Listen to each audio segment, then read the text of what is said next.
Hello बच्चों, आज हम सॉल्व करेंगे NTA practice paper 2 for NEET exams. So coming to question number 1। Question number 1 है volume of 0.1 m H2SO4 required to neutralise 30 ml of 0.2 normal NaOH। तो आपको acid base interaction, acid base neutralisation reaction करनी है। तो NaOH की normality दी हुई है, volume 30 ml है और H2SO4 की मोलैरिटी है, वॉल्यूम हमें फाइंड करना है। ओके, तो H2SO4 के मिली इक्विवेलेंस इक्वल्स टू NaOH के मिली इक्विवेलेंस। मिली इक्विवेलेंस आप समझते हैं, N1V1 equals to N2V2। Now H2SO4 के लिए आपको नॉर्मेलिटी नहीं दी हुई, आपको दी हुई मोलैरिटी। तो फॉर्मूला क्या है? Normality equals to molarity into H2SO4 acid है, सो हम यूज करेंगे बेसिसिटी। तो मोलैरिटी है 0.1, H2SO4 2 H आयन देता है, तो बेसिसिटी 2। तो नॉर्मेलिटी आपके पास H2SO4 की हो गई 0.2 सॉरी, तो 0.2 into volume required equals to NaOH की नॉर्मेलिटी 0.2 एंड वॉल्यूम 30, तो 0.2 इंटू 30, तो 0.2 कैंसिल, तो final volume is 30 ml। So correct answer will be 30 ml। So next question है which of the following statements are correct? Option 1, CCP structure have 3 different types of layers. Option 2, CCP structure. In CCP structure, first and fourth layers are repeated. In HCP structure, first and fourth layers are repeated. And in FCC packing, the neighboring phase center atoms touch each other. अब इसमें एक से ज्यादा option correct है, क्योंकि जो सारे answers है उसमें मोर देन 1 ऑप्शन है। सो करेक्ट स्टेटमेंट बताना। तो स्टूडेंट CCP FCC लगभग सेम है ना, और HCP, तो HCP जो अरेंजमेंट है दैट इज AB अरेंजमेंट।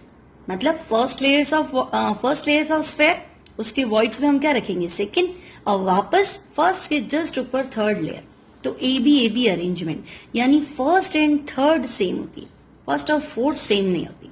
तो ये तो गलत हो गया। अब FCC में कौन से पार्टिकल्स टच करते हैं?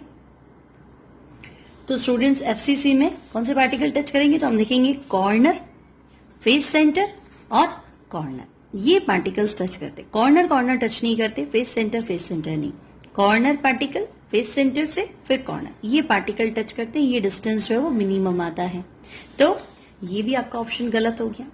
अब CCP क्या है? तो CCP अरेंजमेंट वैसे तो हमने पढ़ रखा है, फर्स्ट लेयर ऑफ स्फेयर, तो ये हमारा हो गया first layer of sphere. Second जो है that is placed in the voids of first layer, तो ये आपका हो गया A लेयर। अब सेकेंड जो है वो फर्स्ट के वॉइड्स में रखा है, तो ये आपका हो गया B। और जो थर्ड है that is placed in the voids of second layer, यानी ये ट्राइंगल हम उल्टा बना देते हैं इस तरह से, तो ये हो गया C।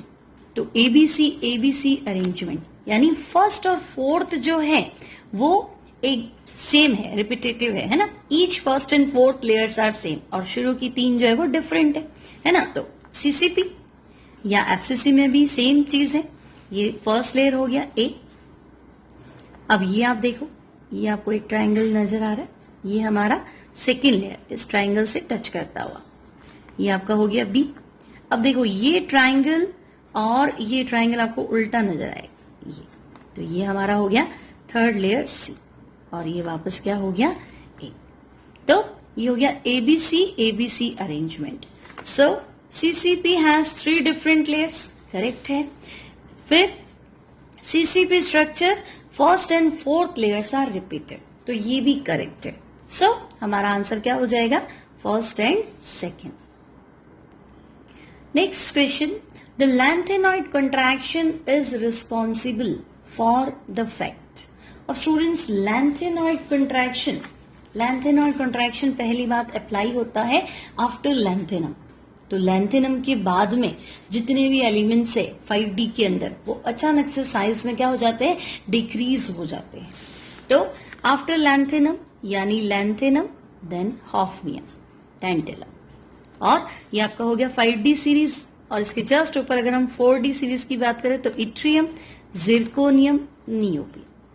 अब लैंथेनम के बाद में कॉन्ट्रैक्शन आता है यानी हॉफनियम का साइज जो है वो सडनली स्मॉल हो गया, और 4D है ना उसके ऊपर वाला ग्रुप है तो इसका साइज तो वैसे भी छोटा होता है। तो ड्यू टू लैंथेनॉइड कॉन्ट्रैक्शन क्या हो जाता है, तो हम कहेंगे 4D और 5D का जो एटॉमिक साइज है वो अप्रोक्सीमेटली सेम हो जाता है। तो अब हम चेक कर लेते हैं लैंथेनॉइड कॉन्ट्रैक्शन। तो zirconium and hafnium have same radius, same oxidation state, इससे कोई लेना देना नहीं कॉन्ट्रैक्शन का।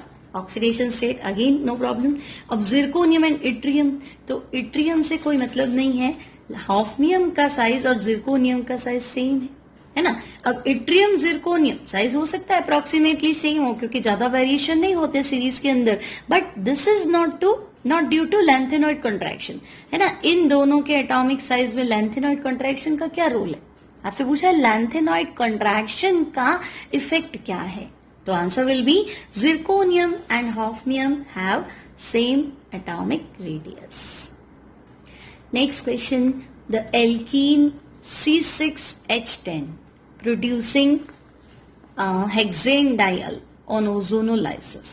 अब स्टूडेंट एल्कीन C6H10, अब देखो हेक्सीन हुआ तो C6H12 हो जाएगा, तो वैसे भी ये दोनों ऑप्शन नहीं हो सकते। Now methyl cyclohexene and cyclohexene, तो अगर हम साइक्लोहेक्सीन को देखें और ओजोनोलाइसिस की बात करें तो आपको पता है ozonolysis followed by zinc and water.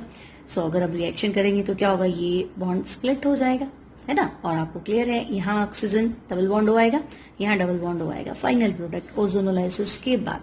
तो जो हमारा आंसर होगा साइक्लोहेक्सीन का ओजोनोलाइसिस करने पे, तो यहाँ बन जाएगा CHO और यहाँ बन जाएगा CHO, यानी 1 2 3 4 5 6 है हेक्सेन डाइअल, और यहाँ पे भी हमें क्या दिया है, हेक्सेन डाइअल।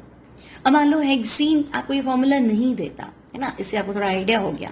मान लो आपको हेक्सीन ही दे देता, ओके हम हेक्सीन ले लेते हैं 5 and 6। तो जब आप हेक्सीन का ओजोनोलाइसिस करते तो क्या होता, 5 कार्बन वाली चेन इधर होती, 1 वाली इधर, यानी फॉर्मल्डिहाइड, और ये हो गया पेंटेनल यानी कि वेलेरल्डिहाइड।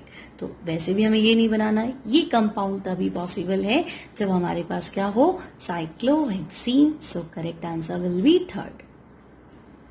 Now moving to next question, the final step for extraction of copper from copper pyrites in Bessemer converter involves the reaction। So student copper pyrites से आप बेसेमर कन्वर्टर तक आ चुके हो इस मेटलर्जी में। तो आप ध्यान रखो लास्ट का जो स्टेप था हमारा स्मेल्टिंग से जस्ट पहले, तो हमें मिल जाता था कॉपर मैट यानी कि Cu2s और FeS, स्मेल्टिंग वाला ही स्टेप है Cu2s और FeS, इसे हम कहते थे कॉपर मैट। अब इस कॉपर मैट के बाद हम पहुंचते हैं बेसेमर कन्वर्टर, है ना, जो पाइन शेप आपका फर्नेस होता है, अंदर की जो इनर लाइनिंग है वो सिलिका की बनी होती है और हॉट एयर ब्लो करते हैं। तो FeS जो था आपका वो हॉट एयर से ऑक्सीडाइज हो जाता था FeO, फिर उसकी दीवार सिलिका की बनी हुई है तो ये आयरन सिलिकेट बन के अलग हो जाता था। अब लास्ट में आपके पास क्या है, तो Cu2s है, तो कुछ Cu2s Cu2O में कन्वर्ट हो जाता है और बाकी आपका Cu2s है। अब जो रिएक्शन है वो है सेल्फ ऑक्सीडेशन, Cu2s Cu2O से रिएक्ट करके बनाएगा 6 कॉपर एंड SO2। ये जो कॉपर है दैट इज ब्लिस्टर्ड कॉपर, आपको याद आ गया होगा। ब्लिस्टर्ड कॉपर इसलिए क्योंकि मोल्टन स्टेट में हम कॉपर लाए थे स्मेल्टिंग वाले स्टेप के बाद में, है ना, ये जो मैट था ये पूरा पिघला हुआ था, तो मोल्टन स्टेट में इसमें से SO2 निकलेगी तो इसकी सरफेस पे इस तरह से उभार बन जाएंगे। तो इस तरह के कॉपर को हम कहते हैं blistered copper which is 98% pure, और ये रिएक्शन आपकी थी सेल्फ ऑक्सीडेशन। तो ये हमारा बेसेमर कन्वर्टर का रिएक्शन है। अब इसको हम सर्च कर लेते हैं, तो I think this is in option number 2। Now moving to next question. Consider the following diazonium ion. The order of reactivity towards diazo coupling with phenol in presence of dilute NaOH. So coupling reaction करानी है आपको diazonium salt की phenol के साथ में. अब reactivity पूछी है ज्यादा कब होगी. तो स्टूडेंट्स रिएक्टिविटी ज्यादा कब होगी, जब इस नाइट्रोजन पे ये जो आपका लीविंग ग्रुप है N2 ये भी कपलिंग रिएक्शन करने जा रहा है, तो हालांकि लीव होगा नहीं, कपलिंग करके डाइज बनाएगा. तो इसकी रिएक्टिविटी ज्यादा कब होगी, जब यहाँ पे कोई विड्रॉइंग ग्रुप होगा, क्योंकि डोनेटिंग ग्रुप तो इसके पॉजिटिव चार्ज को स्टेबलाइज कर देगा. तो विड्रॉइंग ग्रुप आप सर्च कर लो. तो सबसे ज्यादा विड्रॉइंग नेचर किसका है, नाइट्रो. देन विड्रॉइंग तो कुछ है नहीं, देखो मिथाइल ग्रुप का प्लस आई होता ही है. फिर CH3O मिथॉक्सी ग्रुप, ये भी प्लस M इफेक्ट है और इसका भी प्लस M है. अब नाइट्रोजन का प्लस M इफेक्ट इसके कंपैरेटिवली तो ज्यादा है, तो ये लीस्ट रिएक्टिव. सेकेंड वाला मोस्ट रिएक्टिव. उसके बाद में देखें तो आई इफेक्ट इतना ज्यादा स्टेबलाइज नहीं कर पाएगा. तो हमारा आंसर रहना चाहिए, ऐसा होना चाहिए जिसमें second option, second nitro group वाला आंसर सबसे ज्यादा हो, मोस्ट रिएक्टिव. यानी कि आपका फर्स्ट और थर्ड ऑप्शन तो वैसे भी गलत हो गया. तो सेकेंड के बाद में हमें पता है लाइट है, इसका इफेक्ट बहुत डोनेटिंग नेचर. तो फोर्थ, तो सेकेंड के बाद फोर्थ भी हो गया. तो फिर हमें देखना है नाइट्रोजन और ऑक्सीजन में प्लस M इफेक्ट जिसका ज्यादा होगा वो इसकी रिएक्टिविटी कम कर देगा, लेकिन जिसका इफेक्ट कम होगा प्लस M वो इसकी रिएक्टिविटी बढ़ा देगा. So it is OCH3. तो सेकेंड देन फोर्थ फिर है थर्ड हमारे पास, यानी कि आंसर हो गया second option correct. Now coming to next question number 7. Which of the following is an extensive property of the system? तो बच्चों extensive property यानी those properties of the system which do not depend, which depends, extensive है ना, which depends on the amount of substance, है ना. जो amount dependent होती है वो एक्सटेंसिव और जो इनडिपेंडेंट होती है वो इंटेंसिव. तो अब मुझे बताओ, अगर हम कहें वॉल्यूम, तो वॉल्यूम अगर सब्सटेंस का अमाउंट कम है तो वॉल्यूम कम है, और अमाउंट ज्यादा है तो वॉल्यूम ज्यादा है. अब विस्कोसिटी, तो मैं आपको कहूँ थोड़ा सा ग्लू है या ज्यादा ग्लू है तो विस्कोसिटी तो सेम रहेगी. टेम्परेचर मान लो हमारे पास ये पेपर है, अब इसका जो टेम्परेचर है मैं आधा कर दूं तो टेम्परेचर पे क्या फर्क पड़ेगा, कोई चेंज नहीं आएगा. रिफ्रैक्टिव इंडेक्स, इसका भी अमाउंट से कोई लेना देना नहीं है. तो अमाउंट डिपेंडेंट प्रॉपर्टी क्या है, volume. So moving to next question. Choose the correct statement about the major product formed by E2 reaction. तो आपको E2 मतलब एलिमिनेशन रिएक्शन दे दिया. तो एलिमिनेशन में आपको पता है यहां से क्या जाएगा, Br जाएगा, और यहां से क्या जाएगा, H जाएगा, और 2 सिग्मा बॉन्ड ब्रेक होके पाई बनेगा.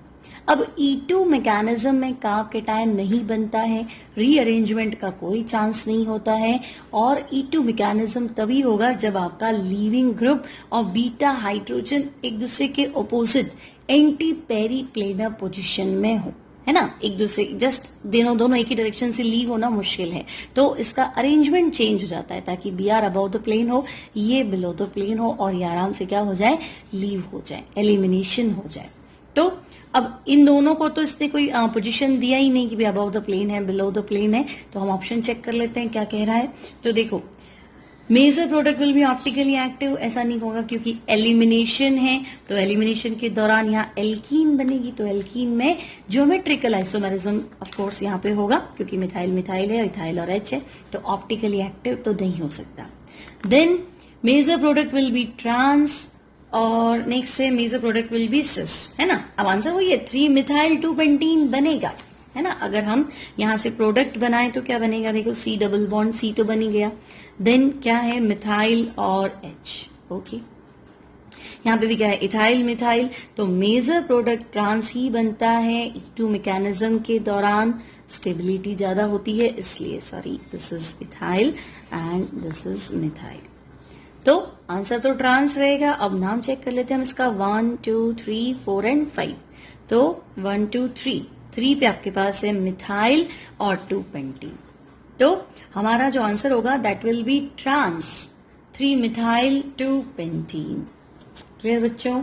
तो answer correct will be trans 3 methyl 2 pentene E2 mechanism, trans product being more stable than cis और एंटी पेरीप्लेनर पोजीशन में लीविंग ग्रुप और बीटा हाइड्रोजन का होना जरूरी है। दैट्स व्हाई हमारा आंसर यहाँ पे ट्रांस है। अब नेक्स्ट क्वेश्चन बड़ा ही सिंपल दिख रहा है। Which of the following sets has strongest tendency to form an ion? अब नेगेटिव आयन कौन बनेगा? मान लो ऑप्शन नंबर फर्स्ट की बात करूं, गैलियम, इंडियम, थेलियम, है ना, इनमें तो आपका नेट पेयर इफेक्ट भी आता है, +1 +3 ऑक्सीडेशन स्टेट्स है, तो ऑप्शन 1 नहीं हो सकता। सोडियम माइनस कब से हो गया? सोडियम, मैग्नीशियम, एल्यूमिनियम तीनों पॉजिटिव है। नाइट्रोजन, ऑक्सीजन, फ्लोरीन, तो fluorine being most electronegative, then ये सेकेंड हाईएस्ट है और नाइट्रोजन थर्ड हाईएस्ट है, तो ये हमेशा नेगेटिव आयन बनाएंगे। So correct answer will be third. So next question हमारे पास है, determine the solubility of silver chromate at 298 Kelvin. Its KSP value is 1.1 into 10 to the power -12. अब बच्चों उस क्वेश्चन में कुछ भी नहीं है, सिर्फ 2 ट्रिक्स है वो आपको पता होना चाहिए। फर्स्ट, अगर आपको सिल्वर क्रोमेट का फॉर्मूला ही नहीं आता तब तो कुछ भी नहीं हो सकता, और दूसरा थोड़ा सा कैलकुलेशन पे आपको ध्यान रखना है, क्योंकि क्यूब रूट देखते ही बच्चे क्वेश्चन छोड़ देते हैं। तो पहले हम चेक कर लेते हैं कहना क्या चाह रहा है। सिल्वर क्रोमेट नहीं आता तो कोई बात नहीं, पोटेशियम क्रोमेट, सोडियम क्रोमेट के फॉर्मूले तो पढ़े हैं। पोटेशियम क्रोमेट तो आपने लैब में चेक किया होगा, K2CrO4, K भी +1 होता है, सिल्वर भी +1 होता है। तो सिल्वर क्रोमेट का फॉर्मूला हो गया Ag2CrO4, स्पेरिंगली सॉल्युबल सॉल्ट है, तो ये हो गया 2Ag प्लस और CrO4 -2।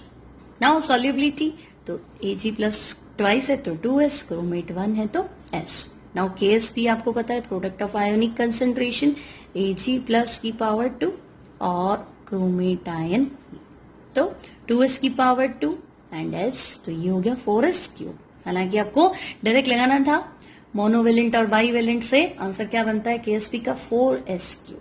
नाउ आपसे पूछा क्या है, सॉल्युबिलिटी पूछी है, तो s क्या आएगा? तो हम कहेंगे s हो जाएगा KSP डिवाइडेड बाय 4 और इसका cube root. So what is KSP? तो KSP है 1.1 into 10 to the power -12। Okay, तो 1.1 इंटू 10 की पावर -12 डिवाइडेड बाय 4 का क्यूब रूट, ये 1/3 और यहाँ पे भी 1/3। तो 10 टू द पावर -12 का क्यूब रूट तो सबको पता है 10 की पावर माइनस कितना हो जाएगा, 10 की पावर -3 हो जाएगा, सॉरी 4 हो जाएगा, तो 10 की पावर -4। अब क्या बचा हमारे पास, 1.1 डिवाइडेड बाय 4 का क्यूब रूट। अब बच्चों जो सबसे बड़ी गलती है वो ये है कि बच्चों को लगता है ये तो बहुत छोटा डेटा है, इससे क्या फर्क पड़ेगा 1.1 डिवाइडेड बाय 4, और उसको छोड़ के ऐसा आंसर ढूंढ लो जिसमें 10 की पावर -4 है। तो मोस्ट ऑफ द स्टूडेंट्स ये ही आंसर टिक करेंगे, बस यहाँ आपकी गलती है। अब प्रॉब्लम क्या है कि उसको सॉल्व कर सकते हो, कोई बहुत बड़ी बात नहीं है। और तुम्हें लगेगा इसको कैसे सॉल्व करें, क्यूब रूट लेना तो नहीं आता, तो इट्स ओके। देखो पॉइंट उड़ा दे, तो एक ऊपर तो हो गया 11, नीचे हो गया आपके पास 40। अब मुझे बताओ अगर मैं 3 भी ले लूं, तो 3 3 9 और 9 3 27, तो 11 का क्यूब रूट 3 तो है ही नहीं, 11 और 27 में बहुत ज्यादा डिफरेंस है। और 2 लो लो तो 2 2 4 एंड 4 2 8, तो 2 से थोड़ा सा ज्यादा, क्योंकि 11 तक ही तो जाना है, तो मान लो मैंने ले लिया 2.2, ओके, डिवाइडेड बाय 40, तो 40। अब आप बताओ कि अगर हम 3 पे गए थे तो 27 आ गया था, और 4 पे जाऊंगी तो बहुत ज्यादा दूर चला जाएगा, है ना, 4 4 16 और 16 4 64, तो वो तो नहीं बैठेगा, यानी कि 3 के आसपास ही आंसर होना चाहिए। तो मैंने इसको ले लिया 3.2 मल्टीप्लाई बाय 10 की पावर -4। अब इसको आप जब सॉल्व करोगे then it will be I think 0.68 into 10 की पावर -4, यानी लगभग इतना आना चाहिए 6.8 इंटू 10 की पावर -5। अब आप चेक कर लो, तो इसके आसपास आपको आंसर जरूर मिलेगा, और वो मिल गया आपको ऑप्शन नंबर 1। तो बच्चों सिर्फ आपकी मैथ्स चेक करनी है उसको, इसमें और कुछ भी चेक नहीं करना है। और यहाँ भाई वाले बच्चे स्पेशली 2 का खा जाते कि बस आ गया ना, चलो 10 की पावर -12 का क्यूब रूट कितना हो गया, 10 की पावर -4, चलो जय श्री राम कर दो, बस वहीं गड़बड़ हो जाएगी। तो ये आपको थोड़ा ध्यान रखना है। Now moving to question number 11th. If the principal quantum number n equals to 6, the correct sequence of filling of electrons will be. तो अभी तो आपको क्लियर है n equals to 6 है, तो 6s में तो जाएगा. अब 6s के बाद कहाँ जाएगा? तो आपको ध्यान रखना 6s के बाद डायरेक्ट 6p में नहीं जाता है. अब कैसे जाएगा, कहाँ जाएगा? तो कोई नहीं, आपने एनर्जी लेवल डायग्राम पढ़ रखा है, आप फटाफट एनर्जी लेवल डायग्राम बना दो और उससे सॉल्व कर लो. देखो पहले 1s में जाएगा, फिर 2s में जाएगा, फिर 2p, फिर 3s. अभी तक पहुंचे नहीं हम. 3p 4s, 3d 4p 5s. अभी भी नहीं पहुंचे. 4d 5p आ गया हमारा 6s. तो 6s में तो भर गया. अब कहाँ जा रहा है भैया? तो ये जा रहा है 4f 5d और आगे. तो देखो 6s के बाद में 4f, 6 के बाद 4 यानी n के बाद 2 कम यानी n-2 और f. फिर जा रहा है 5d यानी 1 कम तो n-1d. फिर जा रहा है 6p यानी कि np. अब आप अपने आंसर में पहुंच जाओ. तो आपका आंसर है 6s में तो जाएगा, ये रहा ns. फिर n-2f में जाएगा, फिर n-1d, ये रहा देखो, फिर इसने उलझा दिया, यहाँ पहुंच गए n-1d और फिर जाएगा np. So correct answer will B 4. अगर आपको याद है तो आप डायरेक्ट कर सकते हैं कि भी हमने लेंथेनॉइड्स पढ़े थे तो पहले 6s होता था, फिर 4f, फिर 5d और उसके बाद में 6p. और नहीं तो इसमें कोई बहुत ज्यादा टाइम नहीं लगने वाला, आप फटाफट इसको बना के सॉल्व कर सकते हैं. Now moving to next question. The valence shell electronic configuration of an element is ns2 np5. The element belong to the group. अब ns2 np5 देखो बच्चों, नीट की तैयारी कर रहे हो, ये तो पता ही होना चाहिए. ns2 np5, ns2 np6 होते ही कहाँ पहुंच जाओगे? इनर्ट गैस में. इलेक्ट्रॉन कितने हो गए वैलेंस शेल में? 8. आप उससे जस्ट पहले हो 7 पे. तो इनर्ट गैस से जस्ट पहले कौन होता है? तो हमें पता है हेलोजन्स. तो answer will B 4th. Now next question. An azeotropic solution of two liquids has boiling point lower than either of them when it is. अब देखो एजियोट्रोपिक मिक्सचर तो वो होता है जब हम दो वॉलेटाइल लिक्विड्स को मिला दें, है ना, एक पर्टिकुलर कंपोजिशन में, और दोनों लिक्विड सेम टेम्परेचर पे क्या होते हैं? बॉइल होते हैं. यानी mole fraction in liquid phase equals to mole fraction in vapour phase होता है. That is एजियोट्रोपिक.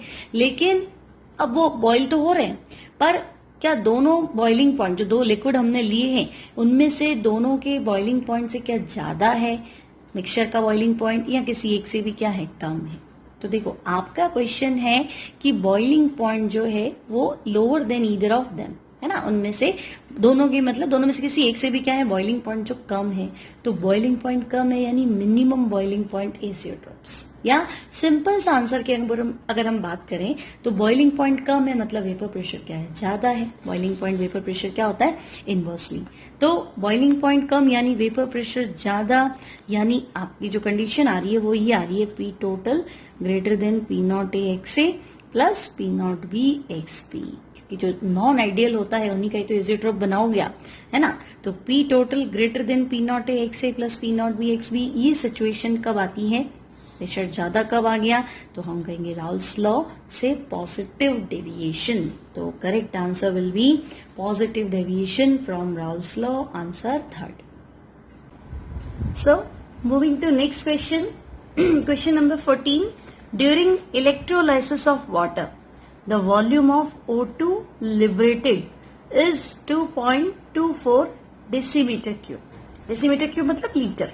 Now the volume of hydrogen liberated under same conditions will be.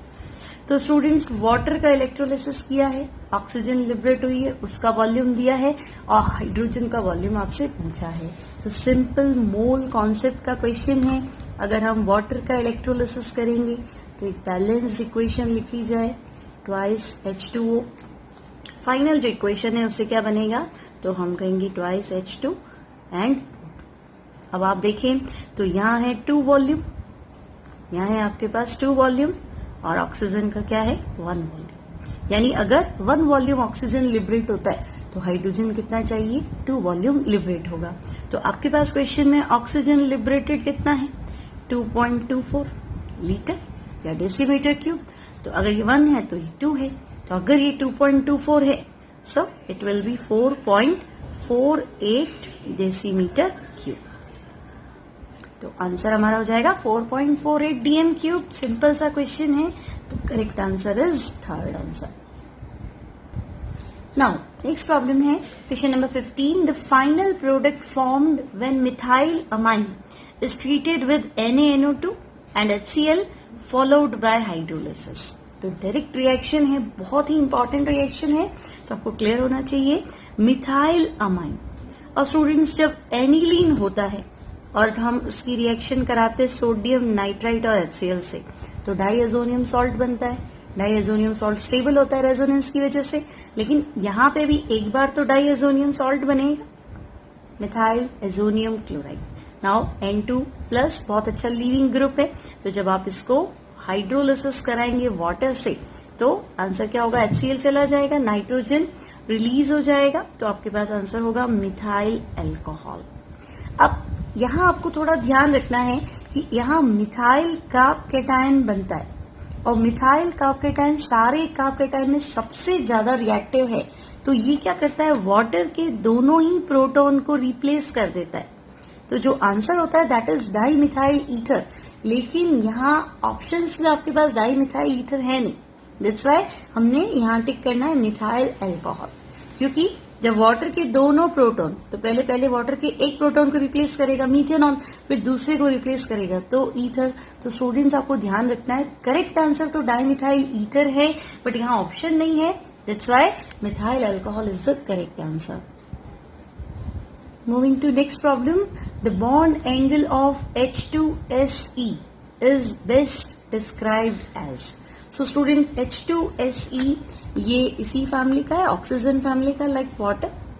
Water में आपको पता है ऑक्सीजन दो लोन, एक ऑक्सीजन पे सॉरी 2 लोन पेयर होते हैं। लोन पेयर की वजह से जो बॉन्ड एंगल है वो हो जाता है 104.5 डिग्री। सो अब हमारे पास यहाँ ऑक्सीजन नहीं है, सेलेनियम है, स्ट्रक्चर हाइब्रिडाइजेशन सब कुछ सेम है। तो हमने पढ़ रखा है VSEPR theory, bond angle directly proportional to electronegativity of central atom. तो ऑक्सीजन की इलेक्ट्रोनेगेटिविटी सल्फर से तो ज्यादा है ना, आपके पास यहाँ Se है, तो electronegativity of oxygen more than selenium, तो यहाँ बॉन्ड एंगल ज्यादा होगा, यहाँ क्या हो जाएगा, कम हो जाएगा। कम होते होते यहाँ पे जो बॉन्ड एंगल है वो 91 डिग्री के आसपास आ जाता है, लेकिन 90 से कम नहीं होगा। तो 120 तो वैसे भी नहीं हो सकता, 104 से कम रखना है, तो फर्स्ट ऑप्शन पॉसिबल नहीं, सेकंड पॉसिबल नहीं, less than that in H2S। ठीक है, H2S से तो कम ही होगा क्योंकि इलेक्ट्रोनेगेटिविटी कम है, लेकिन 90 डिग्री से कम नहीं होगा, है ना। तो हमारा करेक्ट आंसर हो जाएगा third answer. Now, next question number 17. The equilibrium constant for a reaction A plus B gives C plus D is 1 into 10 to the power minus 2 at 298 Kelvin and is 2 at 273 Kelvin. The chemical process resulting in the formation of C and D is exothermic, endothermic, unpredictable और there is no relation between delta H and K।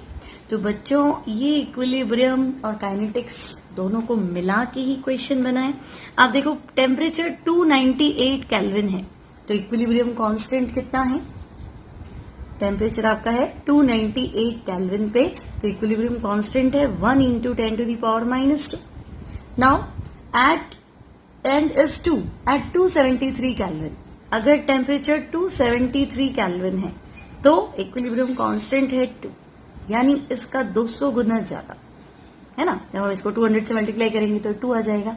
तो अब देखो temperature कम किया, temperature decrease, equilibrium constant की value क्या हो गई, बढ़ गई, रेट भी क्या हो गई, बढ़ गई, है ना। तो टेम्परेचर कम करने पे स्पीड बढ़ रहा है, इसका मतलब रिएक्शन कैसी है, एक्सोथर्मिक, क्योंकि टेम्परेचर बढ़ाने पे अगर फॉरवर्ड चलता तो एंडोथर्मिक होता, टेम्परेचर कम करने पे फॉरवर्ड चल रहा है, मतलब no need of temperature, no need of heat, यानी reaction is exothermic. Now moving to next problem, question number 19। 4 grams of NaOH present in 0.1 dn cube यानी कि litre. Solution has specific gravity 1.038 gram per ml.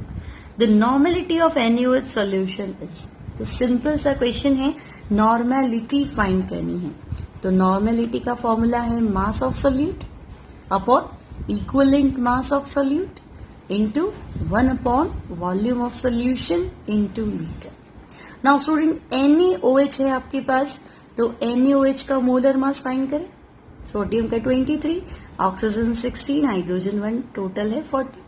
Now NaOH एक ही तो OH ion देगा, सो NaOH की acidity कितनी हो गई 1.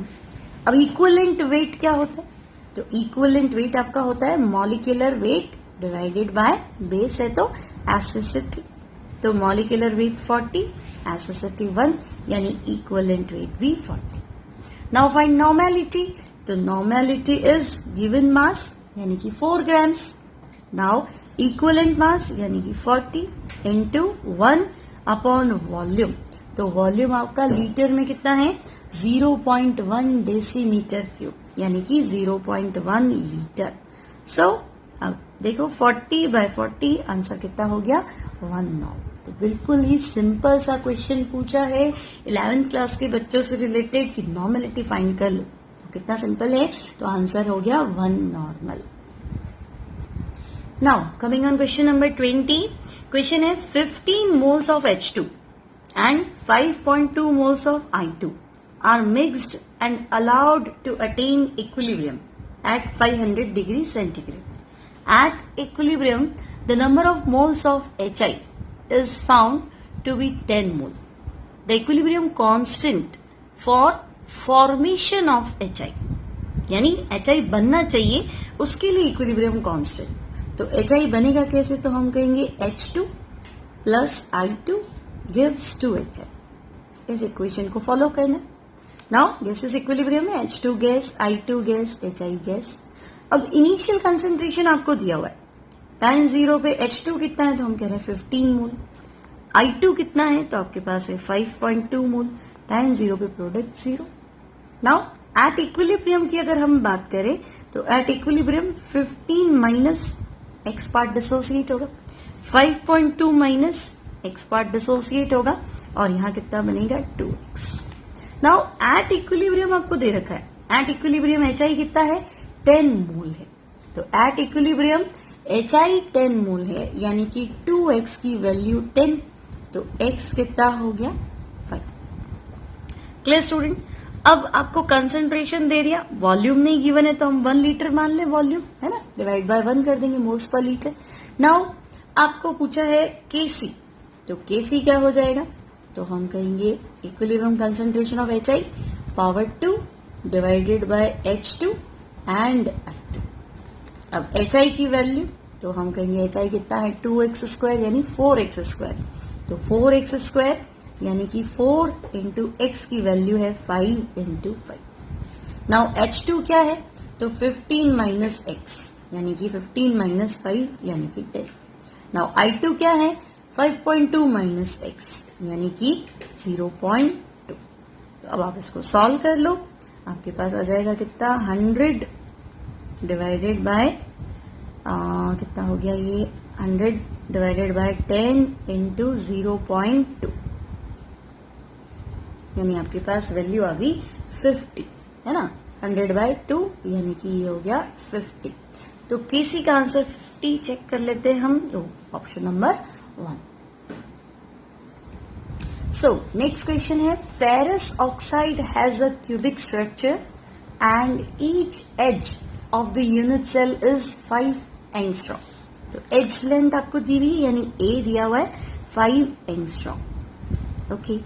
Now assuming density of the oxide as 4 gram per ml. तो आपके पास डेंसिटी है 4 gram per ml. Then the number of Fe+2 and O-2 ions present in each unit cell will be. Now students, Fe+2 और O-2 यानी कि जितना charge positive है उतना charge negative है. तो जो आपके पास Z की वैल्यू आएगी वो इन दोनों के लिए सेम आएगी. जितने Fe+2 होंगे उतने ही ऑक्साइड होंगे। यानी ऐसा ऑप्शन जहां आपको ये 2-4 है, 4-2 है, ये नहीं होंगे। यानी फर्स्ट और थर्ड ऑप्शन पॉसिबल नहीं है। ऑप्शन आपका क्या रहेगा, सेकेंड या फिर फोर्थ। अब हम चेक कर लेते हैं, डेंसिटी का फॉर्मूला अप्लाई करते हैं। Density equals to Z into M upon A³ into Na।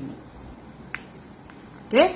अब Z है number of atoms present in unit cell, M आपके पास हो गया मोलर मास, A³ हो गया एज लेंथ का क्यूब करना है, Na है एवोगेड्रो नंबर और D है डेंसिटी।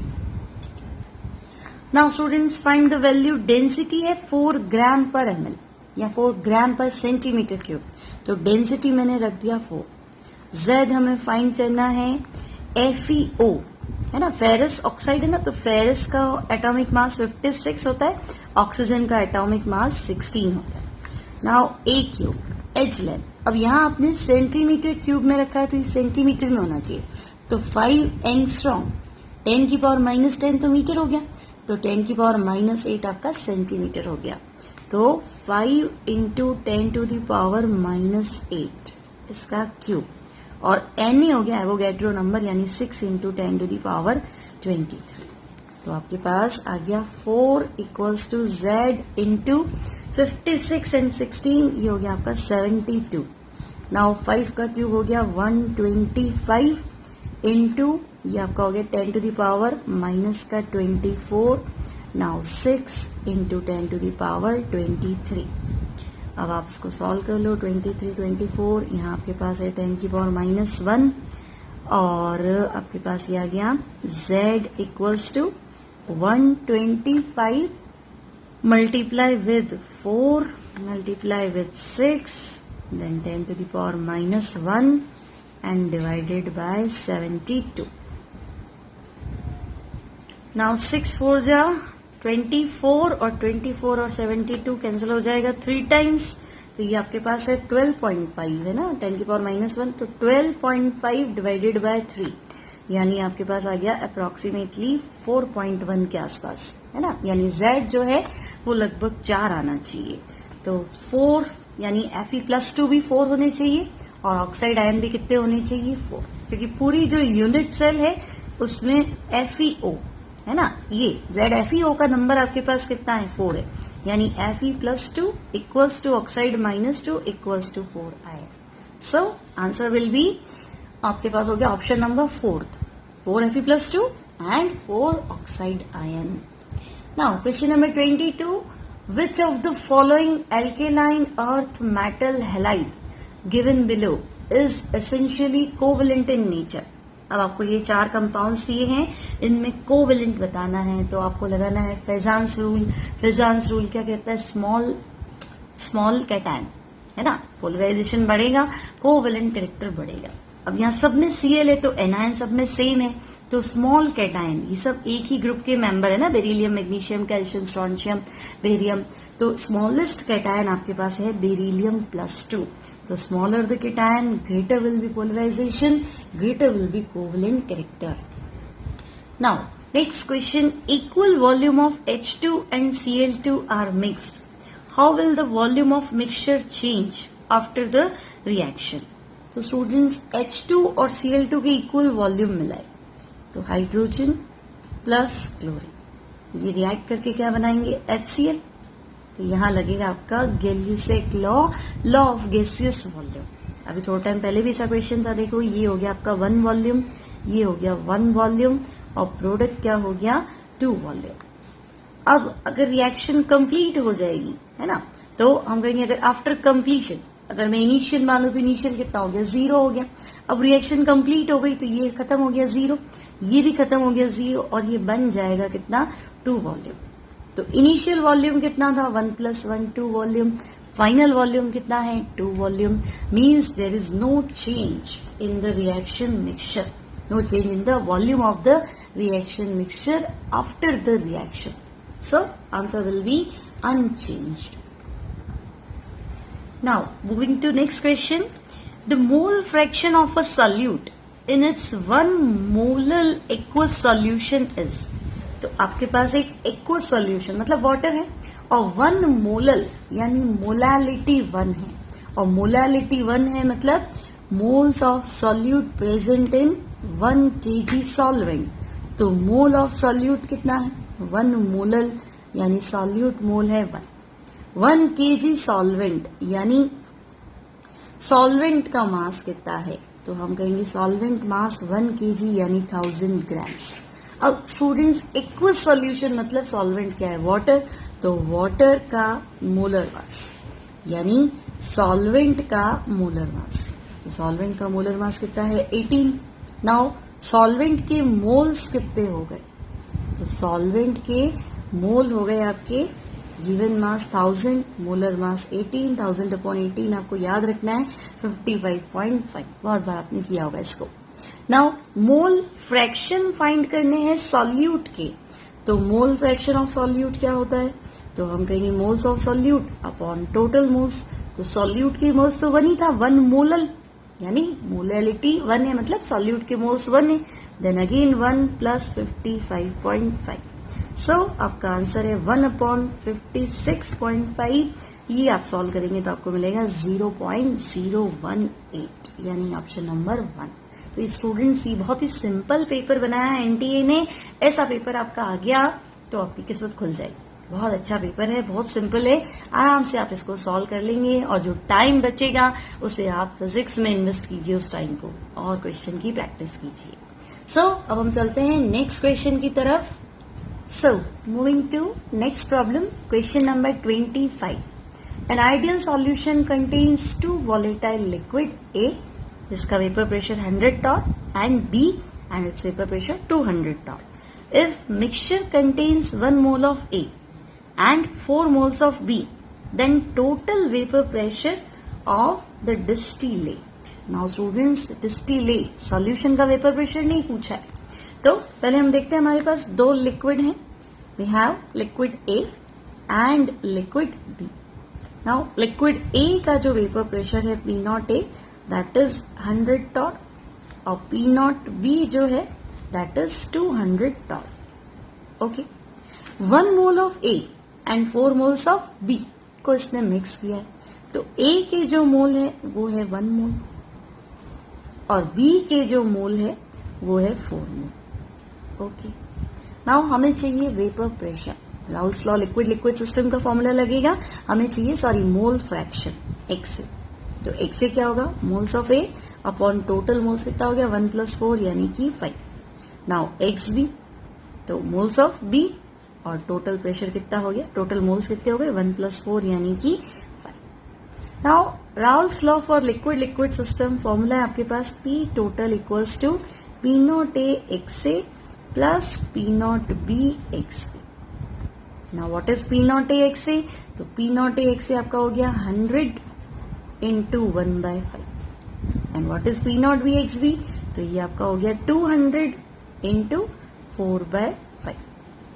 Now 100 upon 5 कितना हो गया? 20, and 200 upon 5 कितना हो गया आपके पास? 160। सो टोटल वेपर प्रेशर है 180 torr, लेकिन ये लिक्विड का वेपर प्रेशर है, डिस्टिलेट का वेपर प्रेशर नहीं। डिस्टिलेट मतलब क्या हुआ? तो जो वेपर से उसको वापस कंडेंस कर दिया, फिर इक्विलिब्रियम में आया, उसको इकट्ठा किया, है ना, और फिर वापस उसको क्या किया है? अब वेपर बनाने का सोचा है ना, तब आपको बताना है कि डिस्टिलेट मतलब जो आपका लिक्विड ए लिक्विड बी तो आपने मिक्स कर दिया, तो ए के मोल भी आपने मिलाए, बी के मोल भी आपने मिलाए। नाउ ये वेपर बने। अब वेपर में क्या होता है? जिसका प्रेशर ज्यादा होता है वो वेपर फॉर्म में ज्यादा होता है, और जिसका वेपर प्रेशर कम है उसकी वेपर क्या होती है? कम बनती है। तो ये जो वेपर, ये जो नया क्या बोलते हैं कंपोजिशन है, इस कंपोजिशन को इन्होंने वापस लिक्विड बनाया है, डिस्टिलेट किया है, और फिर आपसे पूछा है कि अब आप बता दो टोटल वेपर प्रेशर कितना है। तो जब ये कंपोजिशन वेपर फेज में आए तो मोल्स चेंज हो गए, तो फ्रैक्शंस चेंज हो गए। Now moles in vapour phase या mole fraction in vapour phase अगर हम फाइंड करें, तो वेपर फेज में मोल फ्रैक्शन ज्यादा किसके होंगे? जिसका प्रेशर ज्यादा होगा। तो अगर मैं आपको कहूं कि नहीं एक्स से नहीं, आप x' ए निकालो, मोल फ्रैक्शन इन वेपर फेज, तो वेपर फेज में मोल फ्रैक्शन कैसे निकालेंगे? तो हम कहेंगे ए का pressure upon total pressure. Now A का प्रेशर कितना है, तो ए का प्रेशर है 20 और टोटल प्रेशर कितना है, तो टोटल प्रेशर है 180। Now similarly find X dash B, तो बी का प्रेशर कितना है, बी का प्रेशर कितना है आपका 160 एंड टोटल प्रेशर कितना है, तो हम कहेंगे 120, तो दिस इज 16/80। सो आपको क्या करना है, अब डिस्टिलेट का टोटल प्रेशर फाइंड करना है, तो देखो P total equals to P naught A और mole fraction in vapour phase यानी X dash A plus P naught B and mole fraction in vapour phase X dash B.